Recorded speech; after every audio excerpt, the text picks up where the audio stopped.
Oh, hello. You've got Lori, A Voice in the Dark. We got another Things That I Think About by Lori Elliot. Proclamation, united we stand, divided we fall. When we talk of Whiteman Privilege, we are merely pointing out a fact. And with that fact, we are hoping that white men will stand up and help the women, children, and minorities to have greater rights. You men are not the only people with pride that fail to ask for help. So, with this new opening of a conversation, let us assume that we now have your ear. Today, it is apparent that the misbalance of the justice scales cannot bear the weight of so many unfair and unjust principles and laws and acts of violence towards anyone any longer. What say ye, white men of privilege? Is there room in your mind and hearts to join us?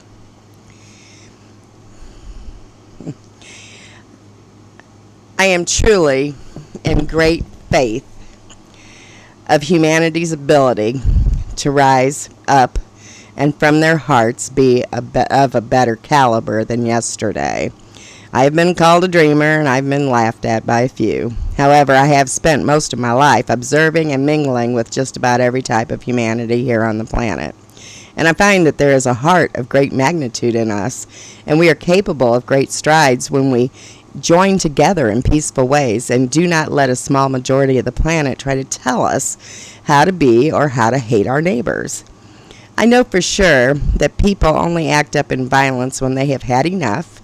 You can only scare people so far, then it turns ugly, because we have built-in self-survival in us and built-in to protect. To me, there was no disgrace or disrespect of our flag the day the football guys knelt down. They did it in great respect in my eyes, for they still had their hand over their heart. The whole country should have stopped at that moment and got down on one knee in unison in solidarity for our brothers and sisters. Color, religion, sexual preference has nothing to do with our brotherhood and sisterhood. We are one race of many colors, styles, and quirks. We are simply human. They made a statement that day that should have been looked at, not put down and scorned. How self-righteous and pious have we become to not in this God-blessed country, because we are blessed in this country, not to honor a part of the populace here. We cannot continually put people and ethnic groups or sexual preference groups into boxes. Each of our sections of the human race have bad people. Bad people are in every segment of our society. Poor, all the way up to rich, white, black, Hispanic, Asian, Lord, the list is enormous. But that does not give us a right to hate all blacks or all gays or anyone. Not even the criminals per se. Even they come in various forms and degrees of nastiness. Do you see where I'm going here?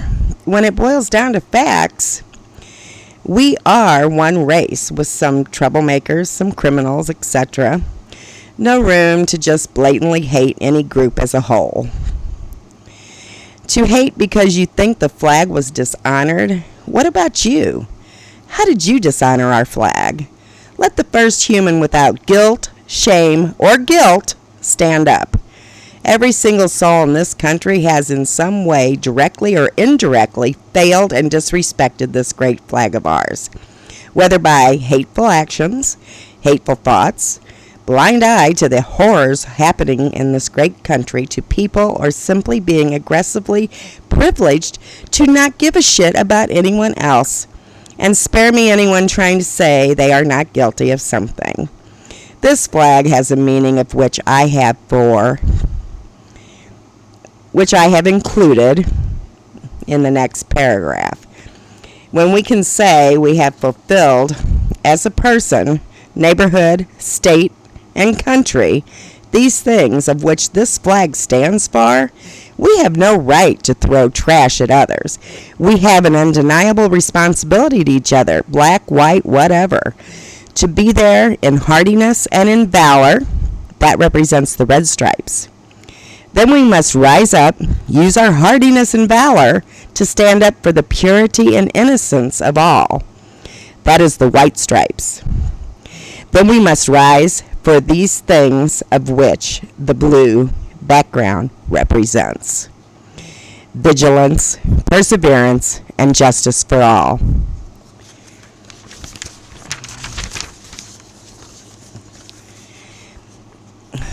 When you can say you have honored this flag the way for which it truly stands, then yes, you may graciously complain. Just do it with those true meanings and be of service and help, not with hate. Today, the flag consists of 13 horizontal stripes, 7 red alternating with 6 white. The stripes represent the original 13 colonies, and the stars represent the 50 states of the Union. The colors of the flag are symbolic as well. Red symbolizes hardiness and valor. White symbolizes purity and innocence. And blue represents vigilance, perseverance, and justice.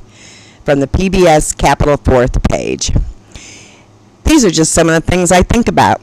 Blessings and love, Lori Elliott. Your voice in the dark.